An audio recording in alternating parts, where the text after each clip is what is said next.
إن الحمد لله نحمده ونستعينه ونستغفره ونعوذ بالله من شرور أنفسنا ومن سيئات أعمالنا من يهده الله فلا مضل له ومن يضلل فلا هادي له وأشهد أن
وعن أبي هريرة رضي الله تعالى عنه قال قيل يا رسول الله ادعوا على المشركين قال إني لم أبعث لعانا وإنما بعثت رحمة رواه مسلم.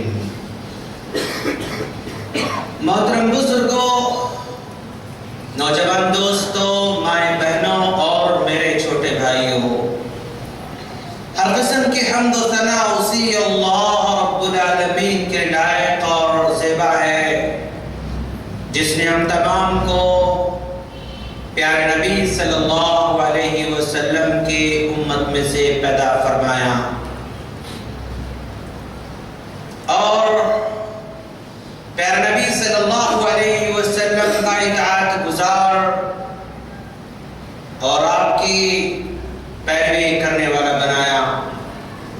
لاکھوں درود و سلام ہو جناب محمد رسول اللہ صلی اللہ علیہ وسلم پر کہ آپ کو ساری دنیا والوں کے لیے رحمت للعالمین بنا کر مبعوث فرمایا. سامعین کرام، آج میں نے جس عنوان کا انتخاب کر رکھا ہے عنوان ہے رسول اکرم صلی اللہ علیہ وسلم کا سلوک غیر مسلموں کے ساتھ.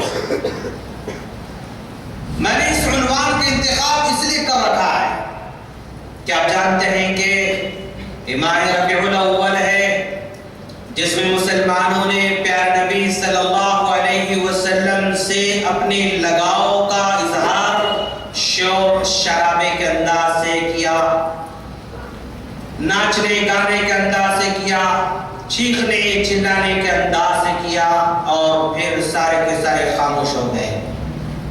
شاید پھر دوبارہ اور ایک ربیع الاول کا انتظار کریں گے اور اس وقت تک 11 مہینے 18 دن یہ خاموش رہیں گے، پھر اس کے بعد یہی کاروائی کریں تو اس سے پہلے کر چکے ہیں.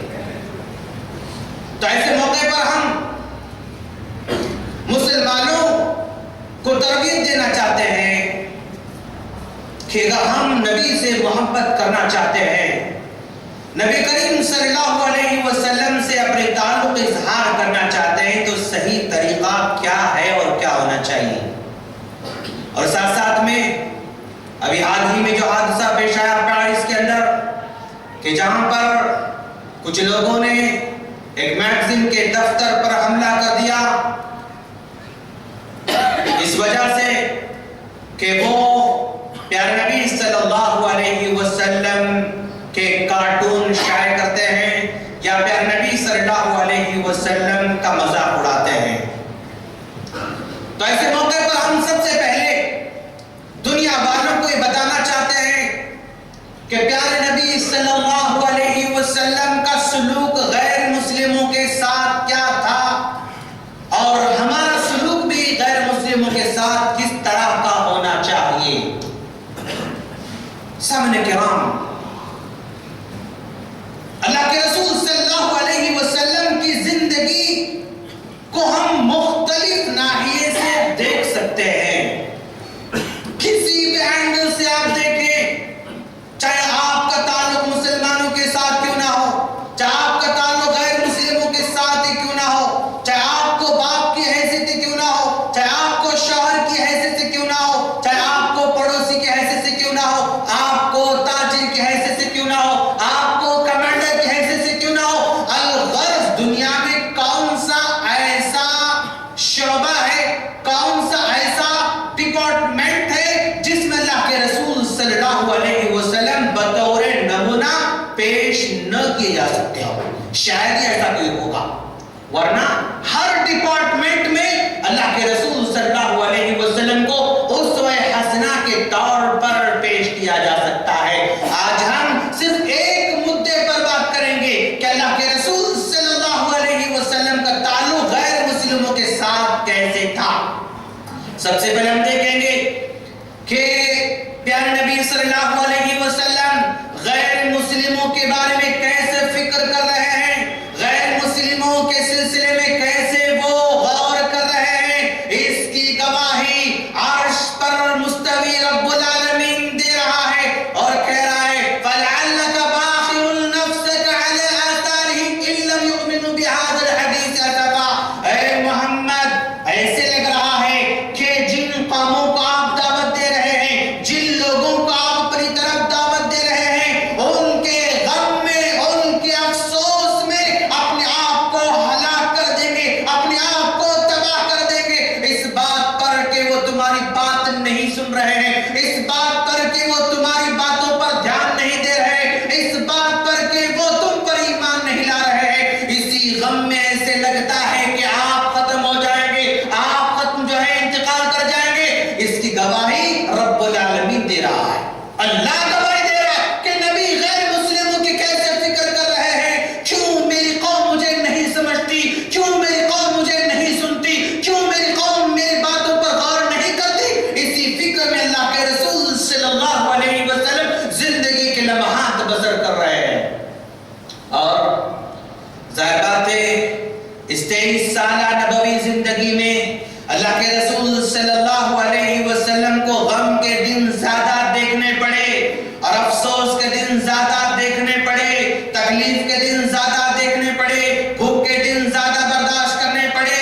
ان سارے کے سارے حالات میں اللہ کے رسول صلی اللہ علیہ وسلم کے سامنے لوگ آ کر ریکویسٹ کر رہے ہیں، اے اللہ کے رسول آپ دیکھ رہے ہیں کہ فلاں تکلیف دے رہا ہے، فلاں تکلیف دے رہا ہے، فلاں مارنے کی سوچ رہا ہے، فلاں جنگ کرنے کی سوچ رہا ہے، فلاں کانٹے ڈال رہا ہے، فلاں آگ پر لٹا رہا ہے، فلاں مجنون کہہ رہا ہے، فلاں شاعر کہہ رہا ہے، فلاں دیوانہ کہہ رہا ہے، فلاں پاگل کہہ رہا ہے۔ یہ سارے کے سارے قوم آپ پر ٹوٹ پڑ رہے ہیں۔ اُدْعُ عَلَى الْمُشْرِكِينَ یا رسول اللہ۔ ابو ہریرہ رضی اللہ تعالیٰ عنہ کہہ رہے ہیں کہ کسی نے آ کر اللہ کے رسول صلی اللہ علیہ وسلم کے سامنے مشورہ دیا، اللہ کے رسول جب اتنے سارے حالات بگڑ چکے ہیں، ساری دنیا آپ کی مخالف بن چکی ہے، کیوں آپ لوگوں کو بددعا نہیں دیتے؟ آپ کی ایک بددعا سارے دشمنوں کو تباہ تاراج کر سکتی ہے، آپ کی بددعا دشمنوں کو زمین میں دھسا سکتی ہے، آپ کی بددعا دشمنوں کو وہ ہلاک کر سکتی ہے، کیوں دعا نہیں دیتے آپ؟ قال، پیارے نبی صلی اللہ علیہ وسلم نے جواب میں فرمایا انی لم ابعث لعانہ، میرے بھائی میں دنیا کے اندر لعن طعن کرنے والا، بددعا دینے والا، غصہ کرنے والا، ڈانٹنے والا بنا کر نہیں بھیجا گیا ہوں، وانما بعثت رحمہ، مجھے رحمت بنا کر اللہ تبارک و تعالی دنیا میں بھیجا۔ صحابہ کرام نے مشورہ دیا، لیکن پھر بھی اللہ کے رسول صلی اللہ علیہ وسلم نے کہا نہیں، میں بددعا کرنے آیا، میں تو رحمت بن کر دنیا کے اندر بھیجا گیا۔ اللہ کے رسول صلی اللہ علیہ وسلم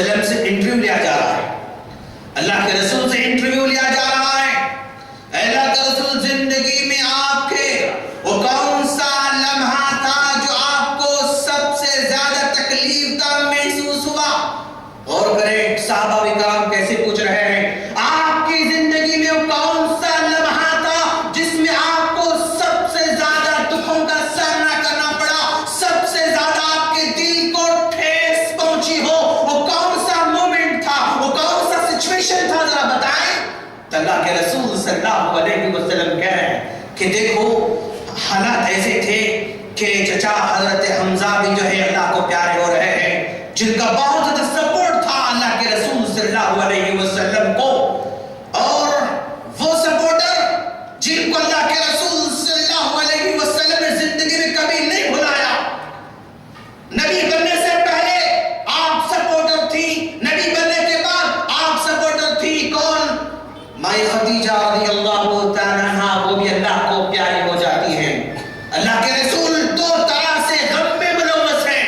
جس سال حضرت خدیجہ رضی اللہ تعالیٰ عنہ انتقال کر گئی، اسی سال حضرت حمزہ رضی اللہ تعالیٰ بھی شہید ہو رہے ہیں. تو اس وقت اللہ کے رسول صلی اللہ علیہ وسلم اتنا غم ہوا کہ اس سال کو عام الحزن نام رکھا، غموں کا سال آپ نے نام رکھا. سوچا کہ مکہ والے میری بات نہیں سن رہے ہیں، ہاں چلو میں طائف جاؤں گا، وہاں جا کر میں اپنی بات کو سامنے رکھوں گا. وہاں پر ایماندار لوگ ہیں، وہاں پر سمجھدار لوگ ہیں، وہاں پر جو ہے عقل مند لوگ ہیں، وہاں جا کر میں اپنی بات پیش کروں گا. اللہ کے رسول صلی اللہ علیہ وسلم مکہ سے طائف پیدل جا رہے ہیں. گرمی کا موسم ہے اور آپ سبھی جانتے ہیں کہ عرب کی گرمی کیسے ہوا کرتی ہے. گئے طائف کو، تین بڑے بڑے سرداروں کے سامنے آپ نے اسلام کی دعوت پیش کر دی، لیکن تینوں کے تینوں نے نہ ہی انکار کیا بلکہ دھتکار دیا اور آپ کے ساتھ ذلت کا معاملہ کر دیا.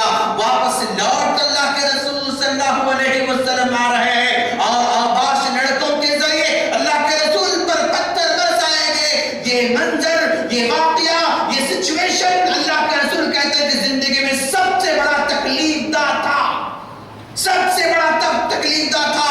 اور ایسے تکلیف کے موقع پر انسان جب غم میں ہوتا ہے، تکلیف میں ہوتا ہے، عام طور پر سوچ وچار کر کے معاملہ نہیں کرتا، فوراً بدلہ لینے کی کوشش کرتا ہے یا کچھ بھی کر بیٹھتا ہے. لیکن اللہ کے رسول صلی اللہ علیہ وسلم کے سامنے حضرت جبرائیل علیہ السلام تشریف لا رہے ہیں. اے اللہ کے رسول، اگر آپ حکم دیں گے کہ ان طائف والوں کو دو پہاڑوں کے درمیان پیس دیں تو میں پیس کے چھوڑ دوں گا. اللہ کے رسول کہہ رہے ہیں نہیں، ایسا نہیں ہو سکتا. میں اللہ سے اس بات کی قوی امید رکھتا ہوں ان یخرج من اصلابہم من یعبد اللہ ولا یشرک بہ شیئا. مجھے اس بات کی قوی جو ہے امید ہے کہ اللہ تبارک و تعالی ان پتھر برسانے والوں کے پیٹ سے ایسی نسل پیدا کرے گا جو رب العالمین کی بات کرنے والے ہوں گے، شرک کرنے والے نہیں رہیں گے. کیا معاملہ ہوگا دوست، کیا دل ہوگا، کیا فکر ہوگی، کیا سوچ ہوگی.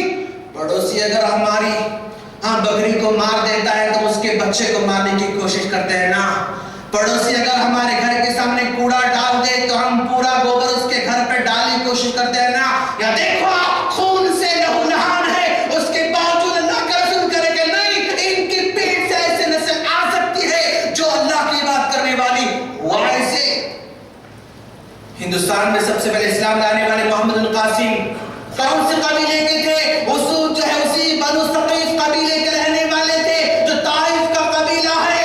اسی طائف کے قبیلے سے محمد بن قاسم اسلام لے کر ہندوستان کو پہنچ رہے ہیں. اگر اللہ کے رسول جبرائیل سے کہتے ہیں کہ دبا دو، پھر ہندوستان میں اسلام کیسے پہنچتا ہے اس کا کوئی اندازہ نہیں ہے دوستو.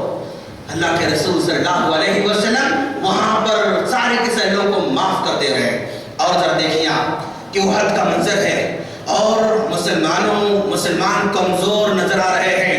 اللہ کے رسول صلی اللہ علیہ وسلم پر بھی حملہ ہو رہا ہے.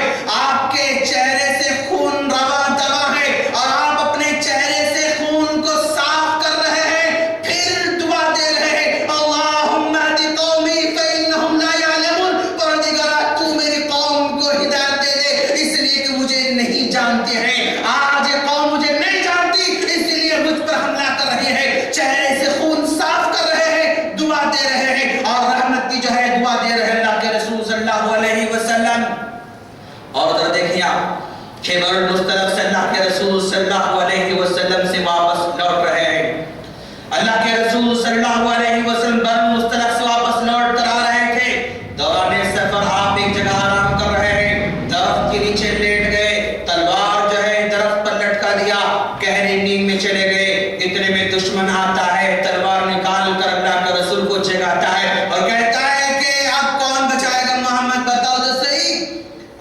رسول بڑے اطمینان سے کریں کہ اللہ بچائے گا. اتنا کہنا تھا کہ اس کے ہاتھ تلوار گر جاتی ہے. اب تلوار آپ اپنی ہاتھ میں لیتے ہیں اور کہتے ہیں کہ اب بتاؤ تمہیں کون بچائے گا, اب بتاؤ تمہیں کون بچائے گا. تو عجیب معاملہ ذرا دیکھیں آپ کہ ہمارا معاملہ نبی کا معاملہ کتنا زمین و آسمان کا فرق والا معاملہ ہے دوست. کہ اللہ کے رسول کے ہاتھ میں تلوار ہے, سامنے نہتا دشمن کھڑا ہوا ہے, ایک لمحہ پہلے وہ آپ کی جان لینا چاہتا تھا, اگر موقع ملا ہوتا تو لے بھی لیا ہوتا. واللہ یعصمک من الناس, چونکہ اللہ کا وعدہ ہے نبی کو اللہ بچا کے رہنے والا ہے. بچا لیا اللہ تبارک و تعالیٰ نے. دشمن سامنے کھڑا ہوا ہے, چاہے تو ایک لمحے میں گردن اڑا سکتے تھے, کوئی مقدمہ چلنے والا نہیں, کوئی پوچھنے والا نہیں تھا. اس کے باوجود اللہ کا رسول اس کو معاف کرتے کہ جاؤ میں تمہیں مارنے والا نہیں ہوں. کیا دل ہوگا. اللہ کے رسول نے غیر مسلموں کے ساتھ یہ معاملہ کیا کہ جان لینے والا سامنے کھڑا ہے, اگر موقع ملتا تو جان لے لیا ہوتا, لیکن اس سے بھی کہہ رہے کہ جاؤ میں نے تم کو معاف کر دیا. اچھا, اور ذرا دیکھیں آپ کہ اللہ کے رسول صلی اللہ علیہ وسلم اس جنگ سے واپس لوٹ کر آ رہا ہے, غزوہ بنی مصطلق سے واپس لوٹ کر آ رہا ہے. منافقین کی طرف سے بات آئی, عبداللہ بن ابی کی طرف سے بات آئی کہ لَيُخْرِجَنَّ الْأَعَزُّ مِنْهَا الْعَدَلِ, مدینہ واپس لوٹ کر جائیں گے نا تو ہم نے کا باعزت ذلیل کو شہر سے نکال باہر کر دے گا. عبداللہ بن ابی منافقوں کا سردار کہہ رہا ہے ہم نے کا باعزت ذلیل کو نکال کر باہر کر دے گا. اس کا مقصد یہ تھا کہ ہم باعزت ہیں, یہ محمد ذلیل ہے, ہم اس کو مدینہ سے نکال باہر کر دیں گے. یہ بات اللہ کے رسول صلی اللہ علیہ وسلم پہنچ جاتی ہے. صحابی نے سمجھائے سنا دیا.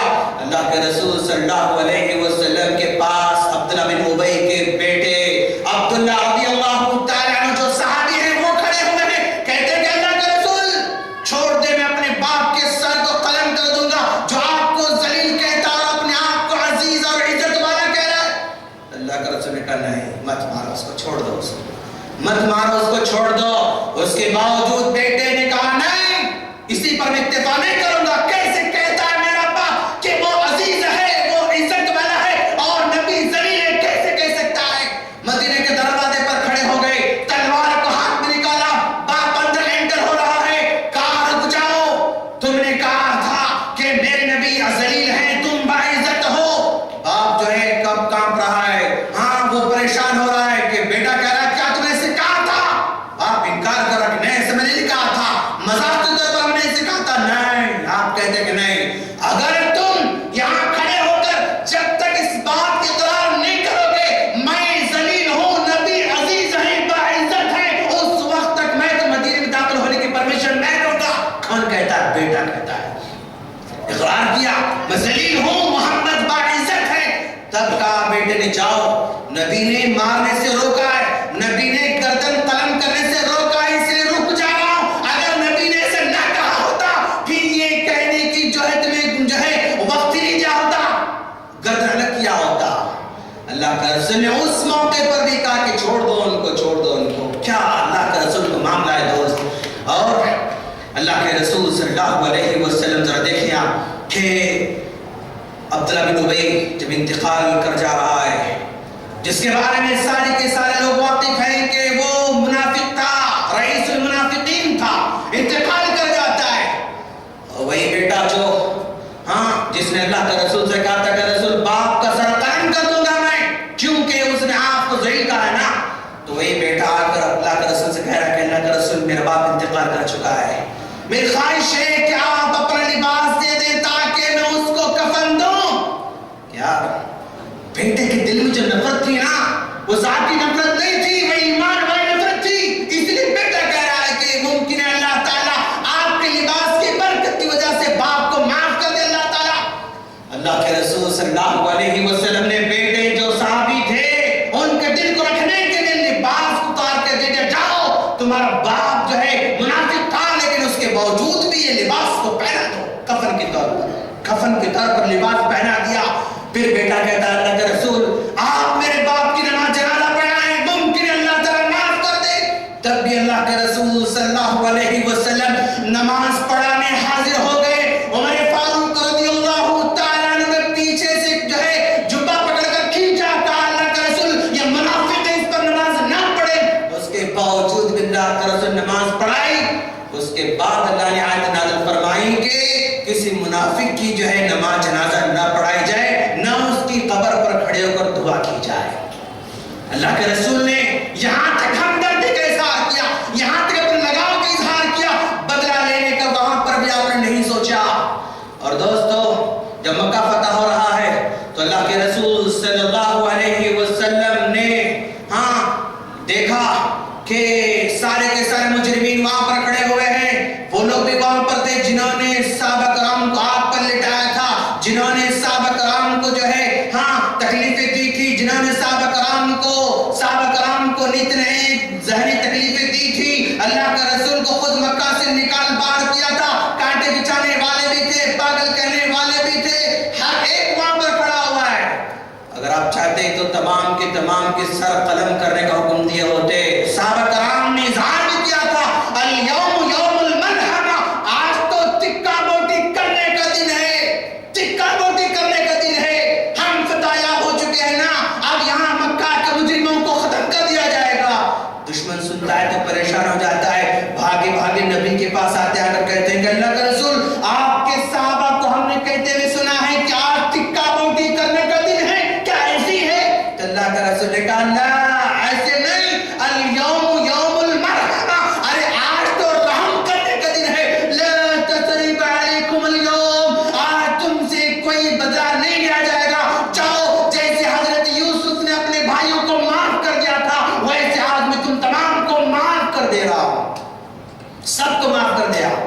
6 لوگوں کے بارے میں کہا جن میں 4 مرد تھے 2 عورتیں تھے، ان کو معاف نہ کیا جائے، سب کو معاف کر دیا۔ 4 مرد اور 2 عورتوں کے بارے میں کہا کہ ان کو معاف نہ کیا جائے، اگرچہ کہ یہ کعبۃ اللہ کے پردے میں چھپ کر ہوں تب بھی ان کو مار دیا جائے، تب بھی ان کو مار دیا جائے۔ اللہ کے رسول صلی اللہ علیہ وسلم نے آرڈر تو دے دیا، اس آرڈر دینے کے بعد اللہ کے رسول صلی اللہ علیہ وسلم نے 2 مردوں کو معاف کر دیا، اور 2 مرد قتل ہو چکے تھے، 2 عورتوں میں سے ایک عورت قتل ہو چکی تھی اور ایک عورت باقی تھی۔ آپ نے کہا جاؤ ان تینوں کو بھی معاف کر دو۔ 6 میں سے 2 مردوں کو معاف کر دیا، ایک عورت کو معاف کر دیا۔ غور کرے دوست کہ اتنا زیادہ سنگین آرڈر دینے کے باوجود کہ اللہ کے رسول اپنے آرڈر کو واپس لے رہے ہیں، اپنے حکم کو واپس لے رہے ہیں اور ان کو معاف کر دے رہے ہیں۔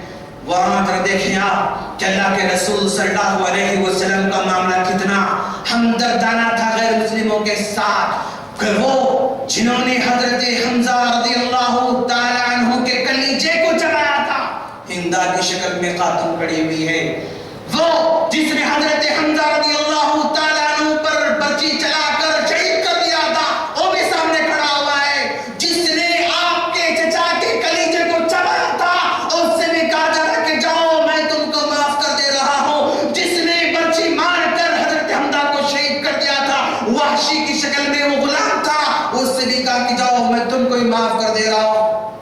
کیا معاملہ ہے دوست، کیسے کیسے حالات آ رہے ہیں، پھر ان تمام کو معاف کر دیا اللہ کے رسول صلی اللہ علیہ وسلم نے۔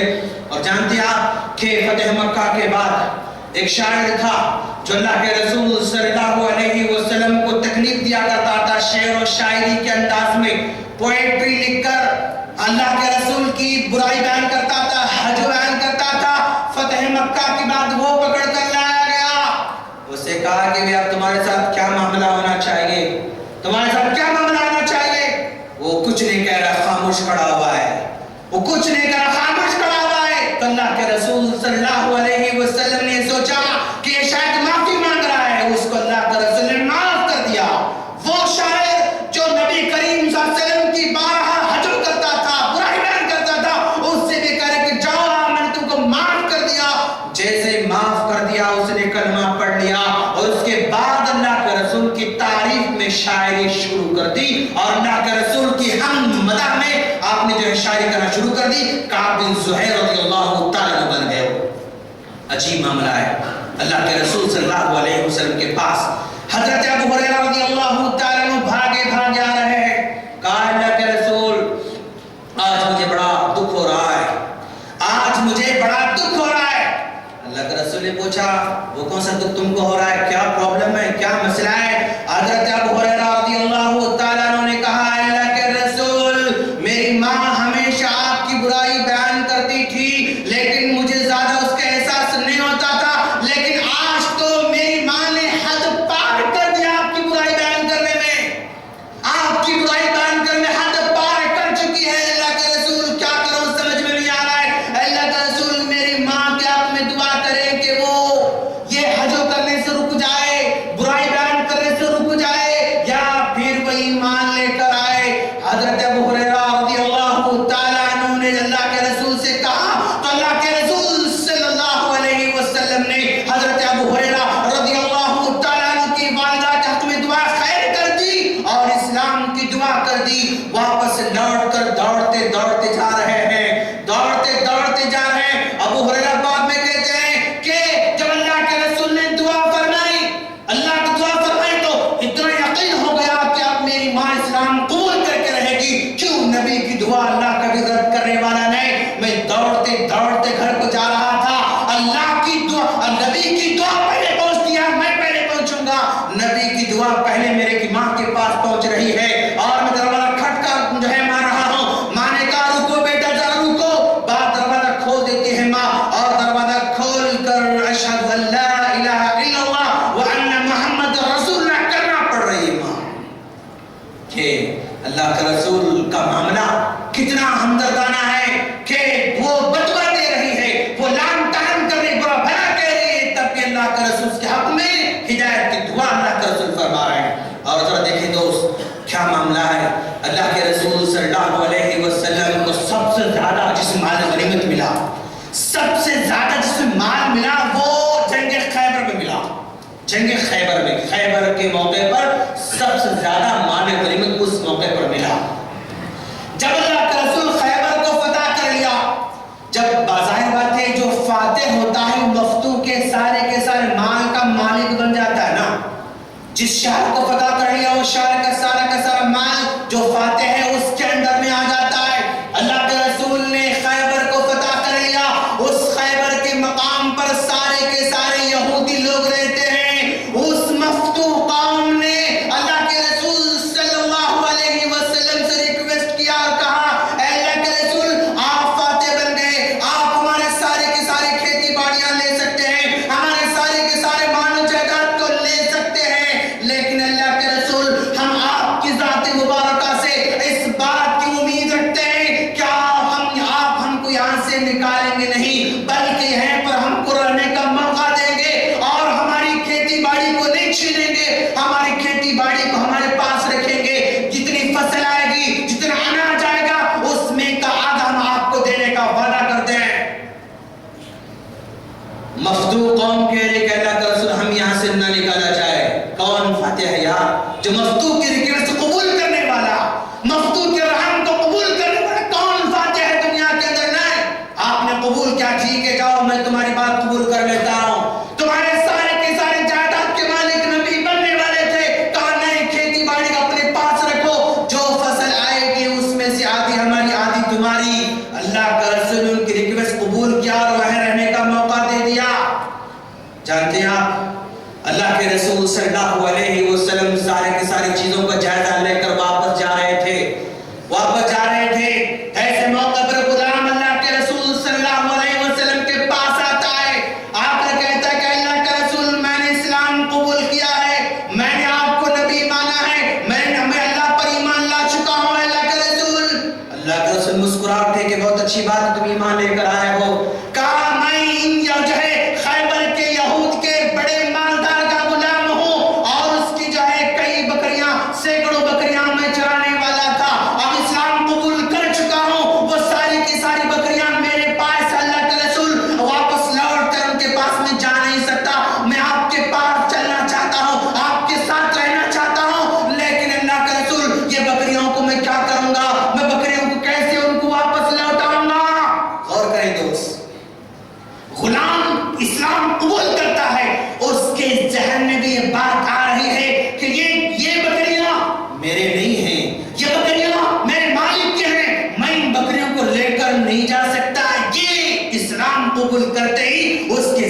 بات آ رہی ہے، ذہن بات آ رہی ہے۔ اللہ کے رسول صلی اللہ علیہ وسلم فاتح ہے نا، وہ کہہ سکتے تھے کہ چلو یہ سارے کے سارے بکریاں مال غنیمت میں ہیں، بکریوں کو لے کر چلو، کہہ سکتے تھے، لیکن کہا اللہ کے رسول نے نہیں، اس کو واپس لوٹا دیں گے ہم، واپس لوٹا دیں گے ہم۔ غلام نے کہا اللہ کے رسول کیسے واپس لوٹائیں گے؟ میں واپس لوٹ کر جا تو نہیں سکتا، ہاں واپس لوٹ کر نہیں آ سکتا میں۔ آپ نے کہا ان سارے کے سارے بکریوں کا چہرہ، بکریوں کا منہ قلعے کے دروازے کی طرف کر دینا اور یہاں سے ہکال دیں گے، سارے کے سارے بکریاں قلعے میں چلی جائیں گی اور تم ہمارے ساتھ چلتے رہو۔ غور کریں دوست کہ اللہ کے رسول صلی اللہ علیہ وسلم نے ایک یہود کے ماندار کی بکریوں کو لینا پسند نہیں کیا اور وہیں واپس لوٹا کر واپس آ رہے ہیں۔ اسی موقع پر اللہ کے رسول صلی اللہ علیہ وسلم نے کو یہودن عورت نے دعوت دی، یہودی عورت نے دعوت دی۔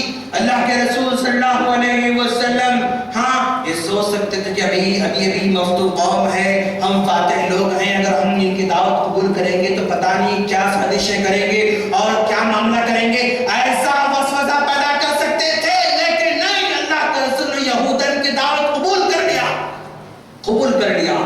جس قوم کو اللہ کے رسول صلی اللہ علیہ وسلم نے معاف کر دیا، جس قوم کی پراپرٹی کو ان کے حوالے کر دیا، جس قوم کے کھیتوں کا حوالے کر دیا، جس قوم کو قلعہ ان کے حوالے کر دیا، وہ قوم کیا اللہ کے رسول صلی اللہ علیہ وسلم کو دعوت دے رہی ہے اور دعوت دے کر اس نے اللہ کے رسول صلی اللہ علیہ وسلم کو زہر ملا دیا، زہر ملا دیا، زہر ملا کر اللہ کے رسول کو کھانا کھلا دیا۔ جب زہر کا کھانا اللہ کے رسول صلی اللہ علیہ وسلم ایک لقمہ کھا چکے تھے، دوسرے لقمے کو حضرت جبرائیل علیہ السلام آ کر روک دے رہے ہیں۔ اس موقع پر ذرا سوچنے کی ضرورت ہے، اللہ کے رسول کا عالم الغیب کہتے ہیں ہمارے میٹھے میٹھے بھائی، اگر نبی عالم الغیب ہوتے تو پتہ چلتا کہ اس میں زہر ہے، مجھے نہیں کھانا چاہیے، پتہ چلتا یہ عورت جو ہے ہمیں دھوکہ دینا چاہتی ہے، نہیں کھانا کھاتے، لیکن چونکہ آپ عالم الغیب نہیں تھے اس لیے کھانا ایک لقمہ کھا بھی لیا اور دوسرے صحابی نے کھا بھی لیا تھا۔ اللہ کے رسول صلی اللہ علیہ وسلم کو جبرائیل علیہ السلام سے روک دیتے ہیں، رک گئے اور بتا دیا کہ اس خاتون نے جو ہے زہر ملا دیا ہے، خاتون نے زہر ملا دیا ہے۔ اللہ کے رسول صلی اللہ علیہ وسلم خاتون کو بلا کہا کہ تم ایسا کیوں کیا، تم نے ایسا کیوں کیا؟ عمر فاروق رضی اللہ تعالیٰ کہہ رہے کہ اللہ کے رسول ہٹ جائے، گردن ترک کر دیں گے اس کی، لیکن آپ کہہ رہے کہ نہیں، صبرن صبرن یا عمر، رک جا عمر، رک جا عمر، جلد بازی نہ کرو۔ کہا اس عورت سے تم نے ایسا کیوں کیا؟ خاتون نے کہا چونکہ ہمارے قوم کی اور آپ کی لڑائی ہو رہی تھی، میں آپ کو معاف دینا چاہتی تھی، اگر آپ ختم ہو جائیں گے تو پھر ساری لڑائی ختم ہو جائیں گے، نہ رہے بانس نہ بجے بانسری۔ اور میں یہ بھی دیکھنا چاہتی تھی اگر آپ سچے نبی ہیں اس زہر سے آپ نہیں مریں گے، اگر آپ نبی نہیں ہیں پھر آپ مر جائیں گے، پھر ہم جو ہے اس بلا سے مصیبت سے نجات پا جائیں گے۔ اللہ کے رسول چاہتے تو اس عورت کو ختم کر دیتے تھے، لیکن آپ وہاں پر اس کو معاف کر کے واپس لوٹ کر آ رہے ہیں۔ دوست اللہ کے رسول کا معاملہ غیر مسلموں کے ساتھ کتنا ہمدردانہ دور دیکھیں آپ کہ اللہ کے رسول صلی اللہ علیہ وسلم اس جو ہے قیدی کو مسجد باندھ دیا، ہاں جو اللہ کے رسول کا بہت بڑا دشمن بھی تھا، جو اسما بن آسال کے نام سے تھا، 3 دن تک مسجد کے ستونوں سے باندھ کے رکھا، روزانہ کر یہی پوچھتے کہ تمہارے ساتھ کیا معاملہ ہونا چاہیے، وہ یہی کہتا تھا سردار کہ میں نے اتنے جرائم کر رکھے ہیں، اگر آپ چاہیں تو مجھے مار سکتے ہیں، اگر آپ چاہیں تو مجھ سے جزیہ لے سکتے ہیں، اگر آپ چاہیں تو معاف بھی کر سکتے ہیں۔ اللہ کے رسول نے 3 دن کے بعد اس کو معاف کر دیا، اور معاف کر دیا تو وہیں پر وہ بھاگتے بھاگتے باغیچے میں جاتے ہیں، نہا کر واپس لوٹ کر آتے ہیں اور اللہ کے رسول کے سامنے کھڑے ہو کر اشہد ان لا الہ الا اللہ کا اقرار کر لیتے ہیں۔ یہی مکہ والے جنہوں نے نبی کو رات مکے سے نکلنے پر مجبور کر دیا تھا، کہاں سالی پڑ رہی ہے، بارش رک جاتی ہے، نبی کے پاس آ کر کہیں کہ اللہ کے رسول آپ کی قوم بھوکی مر رہی ہے، آپ کی قوم پیاسی مر رہی ہے، اور آپ ہماری خاطر دعا کریں بارش نازل فرمائے۔ نبی دعا کرتے ہیں تو بارش نازل ہو جاتی ہے، دشمن بھی ریکویسٹ کرتا ہے دعا کریں، آپ نے دعا کر دی، بارش نازل ہونا شروع ہو گئی۔ اللہ کے رسول صلی اللہ علیہ وسلم کا معاملہ اتنا سافٹ، اتنا نرم، اتنا ہمدردانہ ہے، لیکن آج دنیا 1400 سال کے بعد آپ سے مسخرہ جو ہے مذاق اڑا رہی ہے، آپ کے کارٹون بنا رہی ہے اور آپ کی زندگی پر جو ہے کیچڑ اٹھانے کی کوشش کر رہی ہے. لیکن نہیں دوستو، انہیں سمجھانے کی ضرورت ہے. یہ نبی کو نہیں جانتے اسی لیے مذاق اڑا رہے ہیں، یہ نبی کو نہیں جانتے اسی لیے کارٹون بنا رہے ہیں، یہ نبی کو نہیں جانتے اسی لیے دہشت گرد قرار دے رہے ہیں، یہ نبی کو نہیں جانتے اسی لیے ایمان نہیں لا رہے ہیں. انہیں نبی کے بارے میں سمجھانے کی ضرورت ہے. ان کے دفتروں پر حملہ کرنا نبی کے جو ہے نبی سے محبت کی علامت نہیں ہو سکتی. انہیں آج جو ہے سمجھانے کی ضرورت ہے. طریقہ بدل چکا ہے، انداز بدل چکا ہے، دنیا بدل چکی ہے، بدلے کے انداز بدل چکے ہیں. دوست، حملہ کرنے سے جواب نہیں ہو سکتا. دیکھا آپ نے اخبار کو، ادھر حملہ ہوا، ادھر سے شر پسند نے اعلان کر دیا اب تو ہم ہر دن کارٹون بنائیں گے. کیا کریں گے آپ؟ ہر دن کارٹون بنائیں گے دعویٰ کر رہا ہے. کیا آپ کے حملے کرنے سے رک جائے گا مسئلہ؟ کیا آپ کے توڑ پھوڑ کرنے سے معاملہ رک جائے گا؟ نہیں، اس سے معاملہ رکنے والا نہیں. آپ کو قوم کو ایجوکیٹ کرنا ہوگا. قوم جس طرح چاہتی ہے اس انداز سے ہمیں پیش کرنا ہوگا. نبی کی زندگی کو صحیح طور پر پیش کرنا ہوگا. کیا آپ نے نہیں دیکھا ایک غیر مسلم ہم سے کہہ رہا ہے کہ مسلمان تم کہہ رہے ہو نا کہ جو ہے اسلام اصل گھر ہے اور واپس لوٹ کر اسلام کی طرف سب کو جو ہے آنا چاہیے، گھر واپسی کے پس منظر اس نے کہا تھا. ہم دیکھ رہے ہیں کہ تم واپس لوٹ کر ہمارے پاس آ رہے ہو، تم واپس لوٹ کر ہمارے پاس آ رہے ہو. وہ کیسے؟ آج تک تمہارے پاس اس طرح کا برتھ ڈے نہیں ہوتا تھا اور ہمارے بڑوں کا برتھ ڈے ہوتا تھا، ہم کئی سالوں سے مناتے ہوئے آ رہے ہیں. اب آپ لوگوں نے بھی اپنے نبی کا برتھ ڈے شروع کر دیا تو ایسے لگتا ہے کہ واپس لوٹ کر آپ ہمارے گھر کو آ رہے ہیں، ہمارا طریقہ جو ہے اختیار کر رہے ہیں. اب تک تمہاری مسجدوں میں یہ قوالیاں، یہ گانے، یہ ناچ نہیں ہوتا تھا، ہمارے مندر میں ہوتا تھا، ہم بھجن کرتے تھے. آج تمہاری مسجدوں کے اندر بھی بھجن کے انداز میں قوالی ہو رہی ہے اور گانے سنائی دے رہے ہیں، ناچ سنائی دے رہا ہے. ایسے لگ رہا ہے کہ تم لوٹ کر ہمارے پاس آ رہے ہو. کتنے شرم کی بات ہے دوست. نہیں سمجھتی قوم آج کی ہماری، نہیں سمجھ رہی ہے. محبت کے نام پر 15 کروڑ خرچ کر دیا حیدرآباد کے اندر. اس قوم کو سمجھنا چاہیے کاش اگر 1 کروڑ روپے، 15 کروڑ کی بات ہم نہیں کر رہے، 1 کروڑ روپے اگر نبی کی سیرت کو پھیلانے میں لگا دیے ہوتے، 1 کروڑ میں سے 50 لاکھ روپے صرف اللہ کے رسول صلی اللہ علیہ وسلم کی سیرت پر بڑی بڑی کتابیں شائع کرتے، عمدہ کتابیں شائع کرتے، گھر گھر پہنچاتے تو حق ادا ہوتا، نبی سے محبت کا ادا کیا ہوتا. لیکن قوم نے ایسا نہیں کیا. جھنڈوں پر خرچ کر دیا، کپڑوں پر خرچ کر دیا، لائٹنگ پر خرچ کر دیا، گنبدوں اور جو ہے قبے پر خرچ کر دیا. قوم نے اگر 50 لاکھ روپے میں اگر اور ایک سیرت کا مقابلہ رکھا ہوتا، ورلڈ پیمانے پر، دنیاوی پیمانے پر، عالمی پیمانے پر، مسلمانوں کے درمیان، غیر مسلموں کے درمیان اللہ کے رسول صلی اللہ علیہ وسلم کی سیرت پر مقابلہ رکھے ہوتے تو لاکھوں غیر مسلم سدھر جاتے، لاکھوں غیر مسلم تک نبی کی سیرت پہنچ جاتی. اور گھر گھر اگر نبی کی سیرت پہنچتی ہے تو پھر کارٹون بنانے والے پیدا نہیں ہوں گے دوست، شرانگیزی کرنے والے پیدا نہیں ہوں گے، کوئی تسلیمہ پیدا نہیں ہوگی، کوئی رشی پیدا نہیں ہوگا. کیوں؟ ہم نے پیسوں کو صحیح طرح خرچ کرنا چھوڑ دیا ہے. صحیح خرچ کرو اور انشاءاللہ جزائے خیر دے مسجد کے ذمہ داروں پر. انشاءاللہ اس مسجد کے اندر اسی موقع پر ہم قریب ایک مقابلہ شروع ہوگا انشاءاللہ اللہ کے رسول صلی اللہ علیہ وسلم کی سیرت پر انشاءاللہ. اور ہم نوجوان گزارش کریں گے ہر ایک اس میں حصہ لے اور نبی کی سیرت کیا ہے وہ جانے، نبی کی سیرت کیسی ہے وہ جانے. آج لوگوں کو ایجوکیٹ کرنے کی ضرورت ہے. میں سوچتا ہوں اپنی جگہ پر کہ بھئی جو لوگ نبی سے محبت کی اظہار کر رہے ہیں، غلط انداز سے کر رہے ہیں، غلط راستے انتخاب کر رہے ہیں، غلط طریقے اختیار کر رہے ہیں، غلط راستے پیسے بہا رہے ہیں، ہم ان کو غلط بس غلط کرتے کہتے بیٹھ گئے ہم لوگ، معاملہ حل ہونے والا نہیں. ہم ان کو غلط کر رہے ہیں تو صحیح کیا ہے وہی ہمیں کرنا ہوگا. صحیح کیا ہے وہ کرنا ہوگا. نبی کی سیرت کیسے عام کی جائے، نبی کی محبت کیسے جو ہے کی جائے یہ بتانا ہوگا.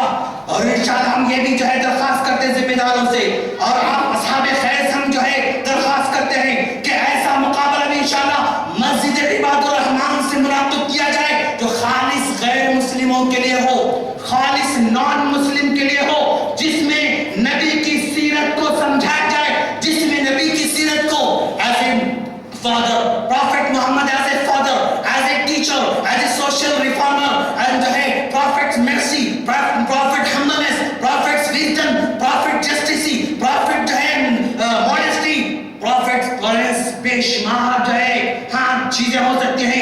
غیر مسلم کو سمجھایا جائے اور انشاءاللہ ہم اگر صاحب خیر اس بات پر راضی ہو جائیں کہ ایک بڑا پرائز رکھیں، ایک بڑا انعام رکھیں، صرف غیر مسلموں کو اس میں حصہ لیا جائے گا اور یہ آن لائن بھی جو ہے مقابلہ کرایا جا سکتا ہے۔ اللہ کے رسول کی سیرت کو مختلف اینگل سے ابھی ویب سائٹ جو ہے بنائی گئی آسک اسلام پیڈیا، اس میں اللہ کے رسول صلی اللہ علیہ وسلم کی سیرت کو 50 اینگل سے دیکھا گیا ہے، 50 طریقے سے نبی کی سیرت پر اسٹڈی کی گئی ہے، 50 طریقے سے جو ہے اللہ کے رسول کا آرٹکلز موجود ہیں۔ ہم ان چیزوں کو آن لائن مقابلے کی طرف رکھیں گے، بڑے بڑے پرائز رکھیں گے انشاءاللہ، 1-2 مہینے کا ٹائم بھی لیں گے انشاءاللہ، اور پھر آن لائن ایگزامپل کر لیں گے اور یہاں سے پرچہ جائے گا آن لائن، 1 گھنٹے کے لیے وہ پرچہ آؤٹ کیا جائے گا، وہاں سے آنسر آئیں گے، پھر جو ہے ہم دیکھیں گے اور جو آج غیر مسلم جو سب سے بیسٹ آنسر دے گا اس کو پرائز دیں گے انشاءاللہ۔ بہتر سے بہتر پرائز رکھیں۔ اصحاب خیر سے گزارش کرتے ہیں ہم کہ وہ غلط سب غلط چھوڑ دو، ہم کو صحیح کرنا ہے، ہم کو چھندا سے جانا ہے، ہم کو کر کے بتانا ہے انشاءاللہ۔ اگر یہ ایماندار حضرات ہمارے بھائی اگر تیار ہو جائیں، نبی کی سیرت کو آگے تک پہنچایا جا سکتا ہے، نبی کے بارے میں غلط فہمی کو دور کیا جا سکتا ہے، اس طرح نبی کی سیرت کو عام کریں گے، اپنی ذات سے لے کر، اپنے گھر سے لے کر، اپنے بچوں سے لے کر، اپنے محلے سے لے کر، اپنے مسجد سے لے کر، اپنے ملک سے لے کر ساری دنیا تک نبی کو پازیٹیو پیش کیا جائے، مثبت انداز سے پیش کیا جائے۔ نبی رحمت ہیں، اس کو جو ہے پریکٹیکلی پیش کرنے کی ضرورت ہے دوستو۔ ہم اللہ سے دعا کرتے ہیں کہ باری تعالیٰ ہم تمام کو اپنے عزائم پورے کرنے کی توفیق عطا فرما، باری تعالیٰ دنیا والوں کو نبی کے بارے میں صحیح طور پر سمجھانے کی توفیق عطا فرما، باری تعالیٰ دنیا والوں کو نبی کی سیرت سے واقفیت عطا فرما، باری تعالیٰ ہمیں اپنے نبی کا سچا پیروکار بنا دے، نبی کا سچا امتی بنا دے، نبی کا متبع بنا دے، نبی کی سنت کو اپنے چہروں پر چھوڑنے والا بنا، نبی کے سنت کو پانی پینے والا بنا، نبی کے طریقے مطابق کھانے والا بنا، نبی کے طریقے مطابق سونے والا بنا، نبی کے مطابق جو ہے تجارت کرنے والا بنا، نبی کے مطابق پڑوسی بنا، نبی کے طریقے کے مطابق باپ بنا، نبی کے طریقے کے مطابق جو ہے ہمیں امت کا خیر خواہ بنا، رحمت بنا، زحمت نہ بنا، ہمارے ہر قول سے فعل سے لوگوں کو اسلام کی دعوت دینے والا بنا۔ وآخر دعوانا الحمدللہ رب العالمین۔